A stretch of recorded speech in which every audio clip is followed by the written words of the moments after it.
Apa itu? Kenapa beritanya viral banget? Masa bodoh lah. Lagian nggak ada kaitannya sama aku. Udah jam segini, keburu telat nih.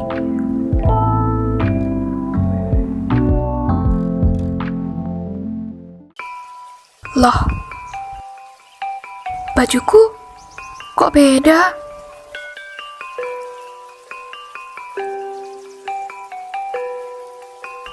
Aku di mana ini? Ini mimpi ya? Perasaan tadi aku udah bangun. Sugeng rawuh, Cah Ayu. Suara siapa itu? Aduh, aku gila ya? Tenang Cah Ayu. Cah Ayu masih waras dan ini bukanlah mimpi. Cah Ayu akan baik-baik saja di sini. Tugas saya hanya mengajak Cah Ayu berkeliling di sini. Jadi, untuk beberapa waktu ke depan, saya akan memandu Cah Ayu untuk mengenal lebih situs ini. Enggak mau. Aku pengen pulang. Cepet sekarang balikin aku. Tenang saja Cah Ayu, Anda akan segera kembali setelah saya menyelesaikan tugas ini. Harapan saya, Cah Ayu menurut saja. Iya, aku akan mengikuti perkataanmu. Jadi, tempat apa ini? Kenapa kelihatan sangat kuno? Jadi, Cah Ayu sedang berada di situs arkeologi yang bernama Situs Warungboto.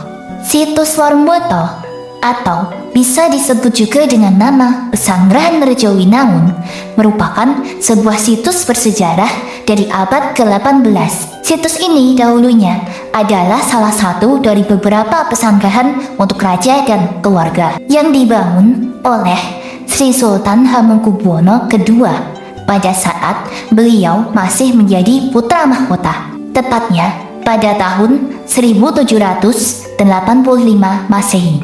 Situs ini terletak di Kelurahan Warungboto, Umbul Harjo, Yogyakarta. Udah lama banget ya.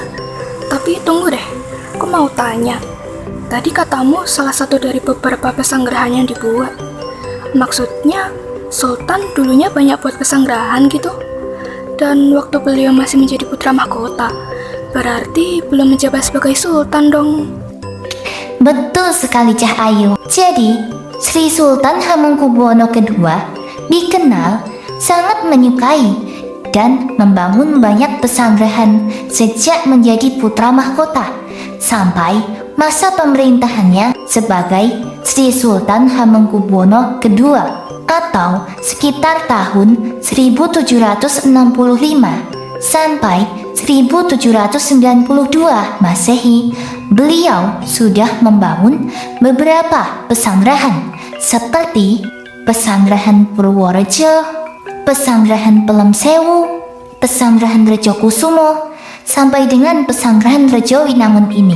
Oleh karena itu, beliau mendapatkan julukan Raja Pembangun Pesanggrahan. Keren juga ya beliau. Lalu isi dari pesanggrahan ini apa aja sih? Seperti pesanggrahan pada umumnya, Pesanggrahan Rejo Winangun ini memiliki unsur kolam di bagian tengah sebagai sarana bebersih keluarga kerajaan, yang di dalamnya terdapat sebuah tuk atau mata air dengan taman yang dibangun di dalam pesanggrahan.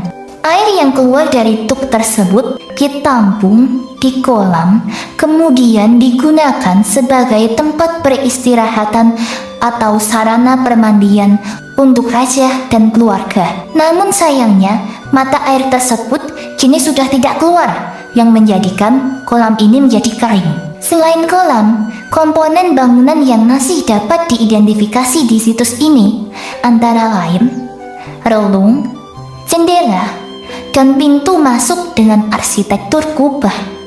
Ruangan di bangunan ini juga terbagi menjadi beberapa. Terdapat ruang sebagai sarana tempat berganti busana, sampai dengan terdapat ruang yang dinamai mihrab. yang berfungsi sebagai tempat beribadah atau sholat yang terletak di sebelah sisi barat bangunan kolam yang terdapat mata air. Selain sebagai tempat beristirahat, bangunan pesanggerahan ini juga dijadikan benteng pertahanan dari sisi timur Keraton Ngayogyakarta. Di pojok sisi utara dan sisi selatan di bagian belakang bangunan, terdapat bangunan tinggi semacam gardu pandang yang dalam penggunaan pada masa itu untuk mengintai musuh dari ketinggian. Kalau dijadikan benteng, pondasi bangunan ini kuat dong berarti. Ya, struktur pesanggerahan Warung Boto ini dibangun dengan bahan dasar batu bata dengan dinding yang sangat tebal khas bangunan tua. Namun, sangat disayangkan, situs ini telah mengalami kerusakan, terutama pada bagian atap yang sudah sama sekali tidak tersisa. Hal ini diperparah oleh adanya bencana alam gempa di Yogyakarta pada 26 Mei 2006 yang membuat dinding pada sisi utara runtuh. Pada tahun 2015 dilakukan pemugaran oleh Balai Pelestarian Cagar Budaya Yogyakarta atau BPCB pada situs ini, yang kemudian di tahun 2016 situs Warung Boto dibuka untuk publik sebagai tempat wisata bersejarah seperti Taman Sari. Pada awalnya, pesanggerahan Warung Boto terbagi menjadi dua, yaitu di sebelah timur Sungai Gajah Wong dan di sebelah barat Sungai Gajah Wong. Letak sebenarnya gapura masuk dari situs ini berada di sisi timur Sungai Gajah Wong dengan ditandai bangunan Gapura Manuk Peri. Kedua sisi bangunan tersebut dihubungkan dengan jembatan yang memotong Sungai Gajah Wong yang memiliki aliran ke arah selatan. Namun, karena tergerus zaman dan waktu, bangunan yang berada di sisi timur sudah tergusur oleh pemukiman penduduk dan menyisakan bangunan yang berada di sebelah barat sungai, seperti yang bisa dilihat sekarang. Satu-satunya peninggalan pesanggerahan Warung Boto di sisi timur yang masih tersisa ialah tinggalan situs Nogobondo dan struktur tembok bata. Situs itu pun kini sudah tidak terawat dan mengalami kerusakan. Situs Nogobondo sendiri merupakan saluran air berbentuk naga yang dapat memancurkan air dan masih menjadi satu kesatuan dari bagian pesanggerahan Rejowinangun atau situs Warung Boto. Wah, ternyata di balik situs ini ada kisah yang menarik ya. Aku yakin pasti di zaman itu tempat ini lumayan mencolok. Walaupun udah dibuka hampir 70%, tempat ini kelihatan menarik bagi orang awam sekalipun. Tapi sayang sekali, situs ini kurang terawat dan jarang orang tahu tentang keberadaannya.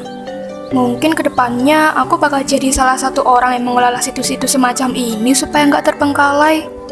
Ada kan ya program studi yang mempelajari ilmu ini? Betul juga, arkeologi.